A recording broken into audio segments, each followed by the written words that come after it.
আসসালামু আলাইকুম সুপ্রিয় শিক্ষার্থীরা, তোমাদের আজকের অনলাইন ক্লাসে আমরা সংগঠন ও ব্যবস্থাপনা বিষয়ে দ্বিতীয় পত্রের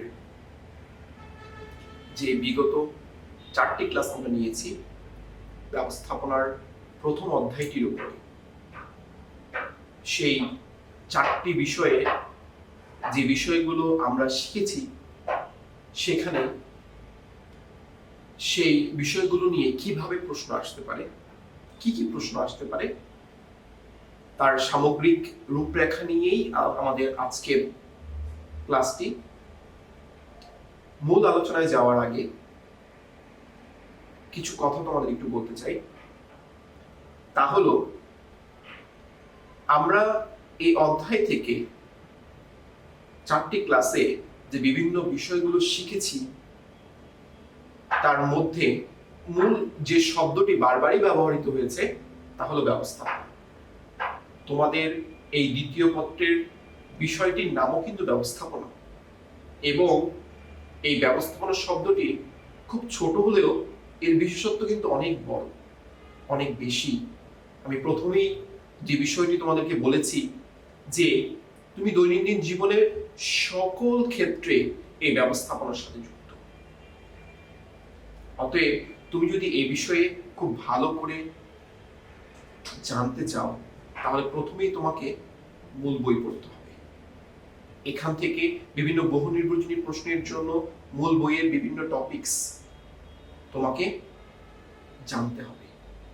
আমরা প্রথম পত্র পড়ানোর সময় প্রতিটি অধ্যায় থেকে প্রতিটি টপিকস থেকে তোমাদের যেমন আন্ডারলাইন করে দাগিয়ে দাগিয়ে বহু নির্বাচনের জন্য পড়িয়েছি গুরুত্বপূর্ণ লাইনগুলো, ঠিক একইভাবে তোমাদেরকে এখন তোমাদের মূল বই থেকে সেই বিষয়গুলো পড়ে মূল বিষয়গুলোকে দাগিয়ে রাখতে হবে, যাতে তোমরা খুব সহজেই এই বিষয়টি সম্পর্কে ভালো ধারণা রাখতে পারো, এবং যেখান থেকে তোমাদের বিভিন্ন ধরনের বহু নির্বাচনী প্রশ্ন আসবে। অধ্যায়ের শেষে বিভিন্ন বহু নির্বাচনী প্রশ্ন দেওয়া আছে, জ্ঞানমূলক প্রশ্ন দেওয়া আছে, তোমরা সেগুলো পড়বে, জানবে, এবং তোমাদের সৃজনশীল অনুশীলন করার জন্য বিভিন্ন ধরনের সৃজনশীল প্রশ্ন দেয়া আছে, উত্তর করার ধরনও দেয়া আছে, তোমরা সেই বিষয়গুলো দেখবে। এখন মূল যে বিষয়টি তা হলো, আমরা ক্লাসে পড়িয়ে যাচ্ছি, ক্লাস নিচ্ছি, মূল দায়িত্ব কিন্তু তোমাকেও পালন করতে হবে। শিক্ষক তার দায়িত্ব পালন করবে, তুমি তোমার দায়িত্ব পালন করবে। আমাদের মূল যে লক্ষ্য তোমাদের জ্ঞান দান করা, এবং তোমাদের যে মূল লক্ষ্য জ্ঞান অর্জন করা, সেটা আর কারোর জন্য নয়, তোমার নিজের জন্যই। অতএব এই জ্ঞান অর্জন করতে গিয়ে সবচেয়ে গুরুত্বপূর্ণ যে বিষয়টি এবং ব্যবস্থাপনার সবচেয়ে গুরুত্বপূর্ণ যে দিকটি তা হলো টাইম ম্যানেজমেন্ট, সময় ব্যবস্থাপনা। তোমাদের এই বিষয়টির প্রতি অধিক গুরুত্ব সহকারে লক্ষ্য রাখতে হবে। আমরা এখন যে কঠিন সময়টি পার করছি, এই সময়টি হয়তোবা একটা সময় থাকবে না। ইনশাআল্লাহ আমরা এই সময়টি কাটিয়ে উঠতে পারব।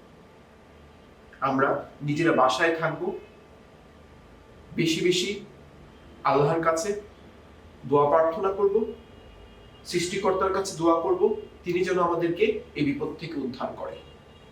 কিন্তু যতদিন না আমরা এই বিপদ কাটিয়ে উঠতে পারছি ততদিন পর্যন্ত আমাদের যে সময়টুকু চলে যাচ্ছে সেই সময়টুকুকে আমাদের ব্যবস্থাপনা করতে শিখতে হবে। আর আমরা যদি এই সময়টুকুকে যথাযথ ব্যবহার করতে পারি, টাইম ম্যানেজমেন্ট করতে পারি, তাহলে কিন্তু আমরা আমাদের চলার পথে পিছিয়ে যাব না। তুমি একটু চিন্তা করবে যে তোমার মতো কিন্তু সবাই ঘরে বসে আছে, কিন্তু অনেকে কিন্তু এই সময়টুকুকে ব্যয় না করে সেই সময়টুকু যথাযথ ম্যানেজমেন্ট করে ব্যবস্থাপনার মাধ্যমে তারা কিন্তু তাদের জীবনকে আরো সমৃদ্ধ করার জন্য চেষ্টা করে যাচ্ছে। এখন যে কঠিন সময়টি যাচ্ছে, একজন ব্যবস্থাপক, তুমি একটু চিন্তা করো, যদি এরকম সময় তুমি ভবিষ্যতে নিজে কোনো একটি প্রতিষ্ঠানের ব্যবস্থাপক হও, তোমার প্রতিষ্ঠানে বিভিন্ন কারণে বিভিন্ন ধরনের ক্ষতি হতে পারে, বিভিন্ন ধরনের ব্যবসায়ের ক্ষেত্রে এমন কিছু বাধা আসতে পারে যে বাধাগুলো তোমাকে উতরে ব্যবসা পরিচালনা করতে হবে। তুমি যদি তখন থেমে যাও, থমকে যাও, চুপ করে বসে থাকো, তাহলে কিন্তু তুমি কখনোই তোমার ব্যবসায় ভালো করতে পারবে না। এটি হলো পরের চিন্তা, যখন তুমি ব্যবসায়ী হবে, যখন তুমি একজন ব্যবস্থাপক হবে। কিন্তু এখন তুমি কিন্তু ঠিক একই সময় পার করছো, তুমি তোমার শিক্ষা জীবনের সময়টা পার করছো। আর এই শিক্ষা জীবনের সময়টুকুকে ব্যয় না করে ঠিক একজন প্রতিষ্ঠিত ব্যবস্থাপকের মধ্যে যে গুণগুলো রয়েছে তোমার মধ্যে, সেই বিষয়গুলোকে জাগ্রত করতে হবে এবং তোমার নিজের সময়টুকুকে যথাযথ ব্যবহার করে জ্ঞান অর্জন প্রক্রিয়া চালিয়ে যেতে হবে। একটি বিষয়কে বারবার পড়ো, ভালো করে পড়ো, যাতে তোমার জ্ঞান অর্জনের বিষয়টি থেমে না থাকে। তাহলে তোমাকে যে বিষয়টিকে অবশ্যই গুরুত্ব সহকারে জানতে হবে সেটি হলো সময় ব্যবস্থাপনা। আমি আবারও বলছি, সেই বিষয়টি হলো সময় ব্যবস্থাপনা। এই সময় ব্যবস্থাপনাকে গুরুত্ব দিয়ে নিজের জীবনটিকে সুন্দর করার জন্য আমাদের যে অনলাইন ক্লাসগুলো তোমাদের জন্য নেওয়া হচ্ছে, সকল শিক্ষকরা যে ঐকান্ত প্রচেষ্টা চালাচ্ছে তোমাদেরকে জ্ঞান দান করার জন্য, সেগুলোকে অধিক গুরুত্ব সহকারে দেখতে হবে। তোমাদের যেই পূর্ব প্রস্তুতিমূলক পরীক্ষাগুলো হচ্ছে, সেই পরীক্ষাগুলো যথাযথ বাসায় দিতে হবে এবং সবাইকে যথাযথ গুরুত্ব সহকারে পড়াশোনা করতে হবে। তাহলেই তোমরা এই কঠিন সময়ে শেষে একটি ভালো অবস্থানে থাকতে পারবে। সেই আশাবাদ ব্যক্ত রেখেই আমরা এই অধ্যায়ে যে বিষয়গুলো নিয়ে আলোচনা করেছিলাম, সেই আলোচনার বিষয়গুলো অনুশীলনের জন্য আমরা আজকের ক্লাসটি শুরু করছি। আমরা যে বিষয়গুলো এই অধ্যায়ে আলোচনা করছি তার মধ্য থেকে কোন কোন বিষয়গুলো নিয়ে প্রশ্ন হতে পারে। আমরা জানি একটি সৃজনশীলের ক্ষেত্রে, দেখো এই অধ্যায়ে আমরা 5টি ক্লাস নিয়েছি আজকে সহ। সেই 5টি ক্লাসের আমরা এই অধ্যায়ের মূল গুরুত্বপূর্ণ সকল বিষয় নিয়েই আলোচনা হয়েছে। তো আমরা যদি একটু অনুশীলনে আসতে চাই, এই মূল যে বিষয় সৃজনশীল প্রশ্নগুলো আসে, তার ভিতরে 4টি অংশ থাকে: জ্ঞানমূলক, অনুধাবন, প্রয়োগ এবং উচ্চতর দক্ষতা। এই 4টি বিষয়ের মধ্যে জ্ঞানমূলক অংশে কি ধরনের প্রশ্ন থাকতে পারে, এটি সম্ভাব্য একটি রূপরেখা। যেমন থাকতে পারে ব্যবস্থাপনা কি, ব্যবস্থাপককে, পরিকল্পনা কি, সংগঠন কি, নির্দেশনা কি, প্রেষণা কি, সমন্বয় কি, নিয়ন্ত্রণ কি এবং পেশা কি। এছাড়াও আরো বিভিন্ন ধরনের জ্ঞানমূলক প্রশ্ন থাকতে পারে। যেমন আমরা এই অধ্যায়ে পড়েছি আধুনিক ব্যবস্থাপনার জনক কে। এটা ক নম্বরের জন্য 1 মার্কের জন্য প্রশ্ন আসতে পারে। বৈজ্ঞানিক ব্যবস্থাপনার জনক কে, শ্রমিক কর্মী ব্যবস্থাপনার জনক কে। এই প্রশ্নগুলো দিয়েও কিন্তু তোমাদের ক নম্বরের জন্য জ্ঞানমূলক প্রশ্ন আকারে আসতে পারে। পরবর্তীতে যদি আমরা একটু দেখে নেই যে অনুধাবন প্রশ্নগুলো কিভাবে আসে, যেমন এই অধ্যায় থেকে আমরা যখন বিভিন্ন বিষয় নিয়ে আলোচনা করেছি তখন আমরা জেনেছি ব্যবস্থাপনা একটি সামাজিক প্রক্রিয়া, ব্যাখ্যা করো। আমরা ব্যবস্থাপনার বৈশিষ্ট্য এবং প্রকৃতিতে গিয়ে পড়েছি বিষয়গুলো। ব্যবস্থাপনা হলো কাজ আদায়ের কৌশল, ব্যবস্থাপনা সর্বজনীন, ব্যবস্থাপনা চক্র বলতে কি বোঝায়, উচ্চ স্তরের ব্যবস্থাপনা বলতে কি বোঝায়, ব্যবস্থাপনা কি একটি পেশা, একজন সুপারভাইজার কোন পর্যায়ের ব্যবস্থাপক। এই ধরনের প্রশ্নগুলোই সাধারণত তোমাদের বোর্ড পরীক্ষায় এসে থাকে। তাহলে আমরা দেখতেছি যদি আমাদেরকে পরিপূর্ণভাবে উত্তর করতে হয়, তাহলে যে বিষয়গুলো নিয়ে আমরা বিগত 4টি ক্লাসে আলোচনা করেছি সেগুলো তোমাকে অবশ্যই খুব গুরুত্ব সহকারে পড়তে হবে। তাহলেই তুমি খুব সহজেই এই প্রশ্নগুলোর উত্তর খুঁজে পাবে। আমরা একটি পূর্ণাঙ্গ সৃজনশীল প্রশ্নের যে 4টি অংশ আছে তা আলোচনায় যাওয়ার আগে আমরা দেখি সৃজনশীল প্রশ্নগুলো কেমন হয়।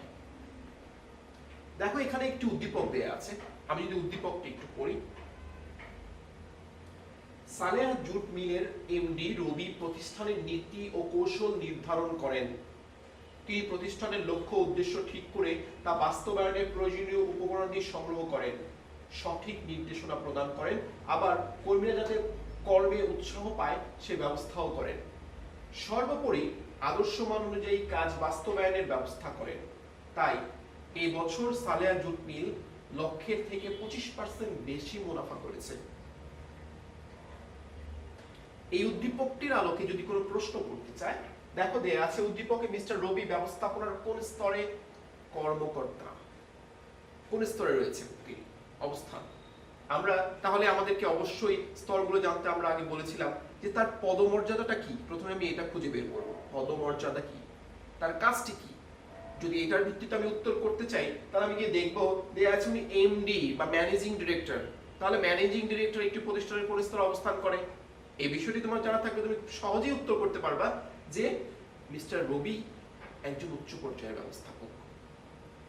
বা তার কাজটি কি, নীতি ও কৌশল প্রণয়ন করা। তো তার কাজ যদি নীতি ও কৌশল প্রণয়ন করা হয় তাহলে ব্যবস্থাপনার কোন স্তরটি এই কাজ করে থাকে, অবশ্যই উচ্চ পর্যায়ে।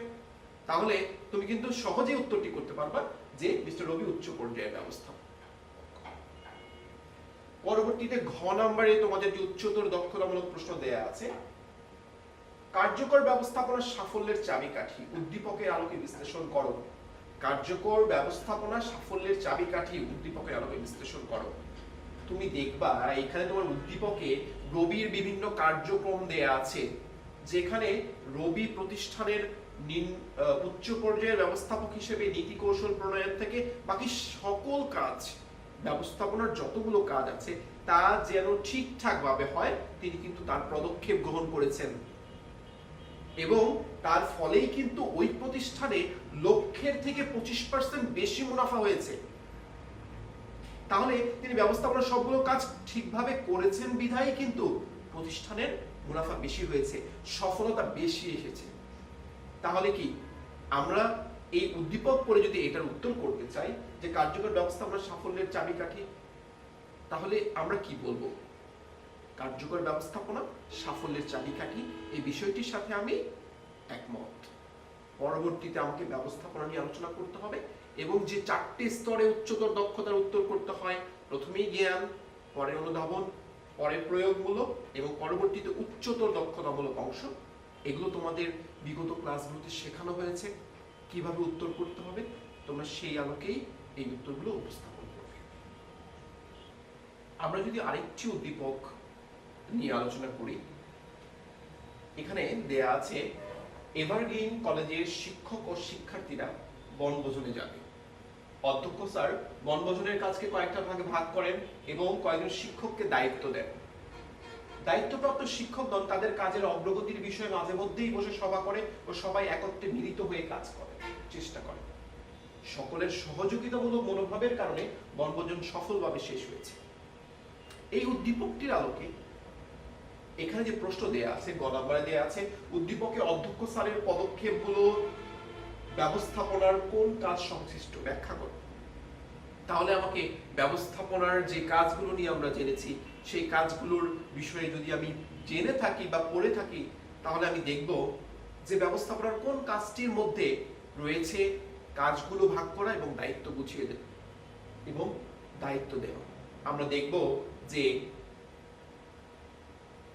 কাজ ভাগ করার বিষয়টি দেয়া আছে সংগঠন কাজের সাথে। সংগঠনের মধ্যে দেয়া আছে যে নির্দিষ্ট ব্যক্তিকে দের জন্য কাজগুলো ভাগ করা এবং তাদেরকে দায়িত্ব দেওয়া। তাহলে আমরা সহজেই উত্তরটি করতে পারি যে উদ্দীপকে অধ্যক্ষ স্যারের পদক্ষেপগুলো ব্যবস্থাপনার সংগঠন কাজের সাথে সংশ্লিষ্ট। পরবর্তীতে আমাদের যে প্রশ্নটি দেয়া আছে, দায়িত্বপ্রাপ্ত শিক্ষকগণ ব্যবস্থাপনার কোন কাজ গুরুত্বের সাথে করার কারণে বনভোজন সফল হয়েছে। তাহলে শিক্ষকরা এখানে কি কাজ করেছে?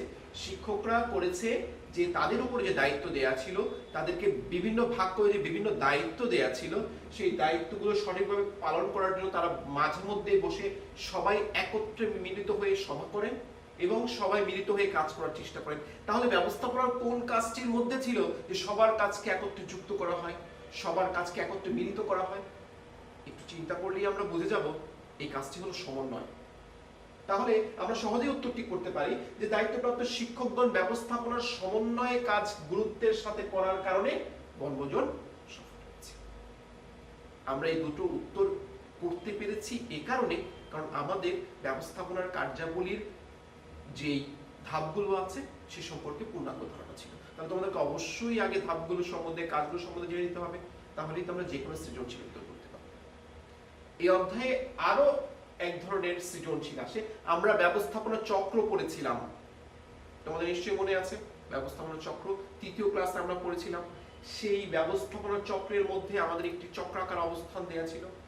প্রশ্ন কিন্তু এরকম চক্র দিয়েও থাকতে পারে, সেক্ষেত্রে এরকম চক্র দিবে এবং চক্রের আলোকে তোমাকে উদ্দীপক দিতে পারে। দেখো এখানে দেয়া আছে উদ্দীপকে ক চিহ্নিত স্থানে ব্যবস্থাপনার কোন কাজটি রয়েছে। আমরা এখন যদি সেই চক্রটি খুব ভালো করে পড়ে থাকি বা জেনে থাকি, আমরা ধারাবাহিকভাবে আলোচনা করতে গেলে আমরা দেখব সেই চক্রটি কিন্তু প্রথমেই ছিল পরিকল্পনা, সংগঠন, কর্মী সংস্থান, তার পরবর্তীতে কিন্তু ছিল নির্দেশনা। তাহলে আমরা সহজে উত্তর করতে পারি উদ্দীপকে ক চিহ্নিত স্থানে ব্যবস্থাপনার নির্দেশনা কাজটি রয়েছে। তারপরে আমরা নির্দেশনা নিয়ে আলোচনা করতে পারবো। এরপরেই খ নম্বরে রয়েছে খ চিহ্নিত স্থানে কাজটির সাথে পরিকল্পনার সম্পর্ক অত্যন্ত গুরুত্বপূর্ণ। তাহলে আমার খ চিহ্নিত স্থানে কোন কাজটি রয়েছে, ব্যবস্থাপনার কোন কাজটি, সেই কাজটি আমি আবারও যদি ব্যবস্থাপনা চক্র সম্বন্ধে আমার ধারণা থাকে আমি কিন্তু খুব সহজেই উত্তর করতে পারবো। সেই কাজটি হলো কি নিয়ন্ত্রণ। তাহলে আমরা সহজে উত্তর করতে পারবো যে খ চিহ্নিত স্থানের নিয়ন্ত্রণ কাজের সাথে পরিকল্পনার সম্পর্ক অত্যন্ত গুরুত্বপূর্ণ। একে কিন্তু একই মুদ্রার এপিঠ এবং ওপিঠ বলা হয়, কারণ পরিকল্পনার মাধ্যমে যে কাজ শুরু হয় সে কাজটি কিন্তু নিয়ন্ত্রণের মাধ্যমে শেষ হয়, আবার নিয়ন্ত্রণের মাধ্যমে কাজ শুরু হয়ে তা কিন্তু আবার পরিকল্পনার মাধ্যমে শুরু হয়। তাহলে কিন্তু এই দুইয়ের মধ্যে সম্পর্ক খুবই গুরুত্বপূর্ণ, কারণ নিয়ন্ত্রণে গিয়ে ভুল ত্রুটি বের করলেই শুধুমাত্র সুষ্ঠুভাবে পরিকল্পনা করা যায়, আবার পরিকল্পনা সুষ্ঠুভাবে করলেই কিন্তু নিয়ন্ত্রণ করা যায়। তাহলে এই দুটোর মধ্যে সম্পর্ক অত্যন্ত গুরুত্বপূর্ণ। আমরা এতক্ষণ যে তিনটি সৃজনশীল নিয়ে আলোচনা করলাম, এবার আমরা একটি পূর্ণাঙ্গ সৃজনশীল প্রশ্ন নিয়ে আলোচনা করব। এখানে রয়েছে দ্বাদশ শ্রেণীর ছাত্র রুমেল। আজ শিক্ষক ক্লাসে ব্যবস্থাপনা বিষয়ে পড়াচ্ছেন। তিনি আলোচনায় ব্যবস্থাপনার কার্যাবলী, স্তর, সর্বজনীনতা ও পেশা হিসেবে ব্যবস্থাপনা বিষয়ে আলোচনা করছেন। রুমেল চিন্তা করে প্রকাশনা ব্যবসায় নিয়োজিত তার বাবা প্রতিষ্ঠানের প্রধান হিসেবে পরিকল্পনা প্রণয়ন ও নীতি প্রণয়ন করেন। তাহলে তো তিনি একজন ব্যবস্থাপক, কিন্তু তার মাও তো পরিবারের একজন প্রধান হিসেবে সকল বিষয়ে পরিকল্পনা করেন, তাহলে তো তিনিও একজন ব্যবস্থাপক। শিক্ষক যখন ক্লাসে ব্যবস্থাপনা বিষয়ে পড়াচ্ছেন, এই চিন্তাগুলো রুমেলের মাথায় আসে। এখন এই উদ্দীপকের ভিত্তিতে তোমরা যদি দেখো কি কি ধরনের প্রশ্ন আসতে পারে। প্রথমে দেয়া আছে বৈজ্ঞানিক ব্যবস্থাপনার জনককে। আমরা জ্ঞান বলেছিলাম যে জ্ঞানমূলক প্রশ্ন ভাবে আসতে পারে। আমরা জানি বৈজ্ঞানিক ব্যবস্থাপনার জনককে এফডব্লিউ টেইলর বা ফ্রেডরিক উইনস্লো টেইলর। ব্যবস্থাপনা হলো কাজ আদায়ের কৌশল। আমরা ব্যবস্থাপনার প্রকৃতি থেকে পড়েছি যে ব্যবস্থাপনা কেন কাজ আদায়ের কৌশল, এটা নিয়ে আমরা অনুধাবন প্রশ্ন আলোচনা করতে পারবো। এরপরে গ নম্বরের যে উদ্দীপকের ভিত্তিক প্রশ্ন রয়েছে, রুমেলের চিন্তা মতে তার বাবা কোন স্তরের ব্যবস্থাপক। এখন তুমি চিন্তা করো, রুমেলের জায়গায় তুমি থাকলে উত্তরটা কি হতো। তুমি যদি ব্যবস্থাপনার ক্লাসগুলো খুব গুরুত্ব সহকারে করে থাকো বা জেনে থাকো, তাহলে তোমার মাথায় খুব সহজে উত্তরটি চলে আসবে এবং উত্তরটি এভাবে আসবে যে রুমেলের বাবা কি কাজ করেন, তোমার বাবা কি কাজ করেন। তিনি পরিকল্পনা প্রণয়ন ও নীতি নির্ধারণ করেন। তাহলে ব্যবস্থাপনার কোন স্তরে এই কাজটি করে থাকে? অবশ্যই উচ্চ স্তর। তাহলে কিন্তু তোমার উত্তরটি সহজেই পেয়ে যাবে। রুমেলের চিন্তা মতে তার বাবা উচ্চ পর্যায়ের ব্যবস্থাপক। এখন আমরা রুমেলের যে দ্বিতীয় চিন্তাটি আছে তা নিয়ে যে প্রশ্নটি, একজন ব্যবস্থাপক হিসেবে রুমেলের মায়ের কাজটি কি পেশা বলা যায়? আমরা কিন্তু এটা নিয়েও আলোচনা করেছি যে কোনো কাজকে পেশা বলতে হলে তার মধ্যে কিছু বৈশিষ্ট্য থাকতে হবে। তাহলে তুমি একটু চিন্তা করো তো, রুমেলের মা যে বাড়ির ব্যবস্থাপনার দায়িত্বে আছে, সেই বিষয়গুলো যদি আমরা পেশার বৈশিষ্ট্যের ভিত্তিতে মূল্যায়ন করতে যাই, তাহলে রুমেলের মায়ের কাজকে পেশা বলা যাবে কিনা, এই উত্তরের তুমি কি আলোচনা করবে? তুমি কিন্তু প্রথমেই আলোচনা করবে সার্বিক দিক বিবেচনায় রুমেলের মায়ের কাজকে পেশা বলা যাবে না। কেন? তার ব্যাখ্যা আমরা পড়েছি, ব্যবস্থাপনা কি পেশা, এই আলোচনাটা। তাহলে আমরা দেখতে পাচ্ছি যে রুমেলের মায়ের কাজকে পেশা বলা যাবে না। কেন করা যাবে না? কারণ তিনি তার নিজের বাসায় কাজটি করেন, যেখানে কোনো জীবিকা অর্জনের উদ্দেশ্য নেই, যেখানে তিনি এই জ্ঞানটি কোনো প্রকার স্বীকৃত প্রতিষ্ঠান থেকে অর্জন করেননি, তিনি এটা নিয়ে কোনো প্রকার সংঘ সমিতি করেননি, বা এটার জন্য সরকারি কোনো বিধিনিষেধ নেই যে তোমার মা কিভাবে আজকে বাসায় রান্না করবে এ বিষয়ে সরকারি কোনো প্রজ্ঞাপন দেওয়া হয়নি। তাহলে আমাদের কিন্তু এটাকে আমরা পেশা হিসেবে বলতে পারবো না। এই হলো আমাদের পূর্ণাঙ্গ একটি সৃজনশীল প্রশ্ন এই অধ্যায় থেকে। তোমরা প্রথমেই জেনেছো তোমাদের এই বিষয়টিতে 10টি অধ্যায় রয়েছে। 10টি অধ্যায়ে পর্যায়ক্রমিক আলোচনা তোমরা অনলাইন ক্লাসের মাধ্যমে হোক, যেভাবেই হোক আস্তে আস্তে জানতে পারবে। এবং তোমরা জানো যে তোমাদের 11টি সৃজনশীল প্রশ্ন আসে। 10টি অধ্যায় থেকে 10টি প্রশ্ন আসতে পারে। আবার যে অধ্যায়গুলো একটু বড় থাকবে তা দিয়ে একাধিক প্রশ্ন আসতে পারে। তাহলে সব মিলিয়ে তোমাদের 11টি প্রশ্ন আসে। তাহলে এই অধ্যায় থেকে অবশ্যই একটি প্রশ্ন থাকে এবং প্রয়োজনে একাধিক প্রশ্নও থাকতে পারে। তাহলে তোমাদেরকে অবশ্যই প্রথম অধ্যায় হিসেবে এই অধ্যায়টিকে খুবই গুরুত্ব সহকারে করতে হবে। সৃজনশীলগুলো প্র্যাকটিস করতে হবে, বহু নির্বাচনী প্রশ্ন করতে হবে। একটু খেয়াল করবে, তোমাদের জন্য আমার বিশেষ দিক নির্দেশনা, তুমি যা পড়ছো সেই বিষয়গুলোকে তোমার চারপাশের পরিস্থিতির সাথে মিলিয়ে পড়তে শিখো। তাহলে কিন্তু দেখবে সৃজনশীল প্রশ্ন উত্তর করা খুবই সহজ। কিভাবে মিলাবে? যেমন আমি এখানে আলোচনায় বললাম তোমার মাকে নিয়ে, তুমি দেখো না তোমার মা প্রতিদিন কি কাজ করছে, সেই কাজগুলোর সাথে ব্যবস্থাপনার কাজের মিল আছে কিনা। তুমি যদি এই কাজগুলো এভাবে শিখতে পারো যে আমার মা বাড়িতে কাজ করার জন্য বিভিন্ন ধরনের লোকদের দায়িত্ব বুঝিয়ে দিচ্ছেন, তুমি যদি এই কাজটাই কথাই চিন্তা করো, তুমি জেনে যাবে যে আমি তো সংগঠন বিষয়টা পড়েছিলাম, তাহলে আমার উত্তরটা খুবই সহজে পেয়ে যাব। সংগঠন যেটা তুমি পরীক্ষার প্রশ্নের উত্তরে এই ধরনের কোনো উদ্দীপক আসলে, যে উদ্দীপকটা আমি এখন তোমাদের আলোচনা করছি এটা কিন্তু তোমার নিজের উদ্দীপক, তোমার নিজেকে নিয়ে উদ্দীপক, সেই উত্তরটা কিন্তু তুমি খুব সহজেই পেয়ে যাচ্ছ। এই কারণে সৃজনশীল বিষয়ে খুব ভালো দক্ষতা অর্জন করতে হলে তোমাকে অবশ্যই যে বিষয়গুলো তুমি তোমার বই থেকে পড়ছো সেই বই বিষয়গুলো চারপাশের অবস্থার সাথে মিলাতে হবে। এই যে বিষয়গুলো ব্যবস্থাপনা বলো বা যে কোনো বিষয়, এগুলো কিন্তু সৃষ্টি হয়ে আসেনি, এগুলো কিন্তু আগে থেকেই প্রাকৃতিকভাবে ছিল। মানুষ তার একটা প্রাতিষ্ঠানিক রূপদান করেছে, সংজ্ঞাগত রূপদান করেছে, ধারণাগত রূপদান করেছে, এর চেয়ে বেশি কিছু নয়। অতএব প্রত্যেকটা বিষয় কিন্তু প্রকৃতি থেকে উৎপত্ত। আমরা প্রথমেই বলেছিলাম যে পৃথিবীর সর্বশ্রেষ্ঠ ব্যবস্থাপক হলেন মহান রব্বুল আলামিন। তিনি পৃথিবীটাকে কত সুন্দর করে দিয়েছেন। তোমার জীবন ধারণ সুন্দর করার জন্য তিনি কিন্তু সবকিছু সুন্দরভাবে ব্যবস্থাপনা করে দিয়েছেন। তাহলে এগুলো কিন্তু আগে থেকেই ছিল, কিন্তু কালক্রমে মানুষ তার প্রয়োজনে এগুলোকে প্রাতিষ্ঠানিক রূপদান করেছে, ভাষাগত রূপদান করেছে এবং গ্রন্থগত রূপদান করেছে। তাহলে আমরা এই যে অধ্যায়টুকু, প্রথম অধ্যায় ব্যবস্থাপনা ধারণা, এখান থেকে আমরা যে বিষয়গুলো শিখব সেই বিষয়গুলো নিয়েই পরবর্তী ক্লাসগুলোতে তোমাদের আলোচনা হবে এবং তোমরা খুব গুরুত্ব সহকারে সেই ক্লাসগুলো করবে। সবার প্রতি আমার শুভকামনা রইল। সবাই খুব ভালো থাকবে, সুস্থ থাকবে, সুন্দর থাকবে এবং নিজের বাসায় অবস্থান করবে। কারণ তুমি নিরাপদ থাকলেই তোমার বাবা মা নিরাপদ থাকবে। সবাই ভালো থাকো, সুস্থ থাকো, সুন্দর থাকো।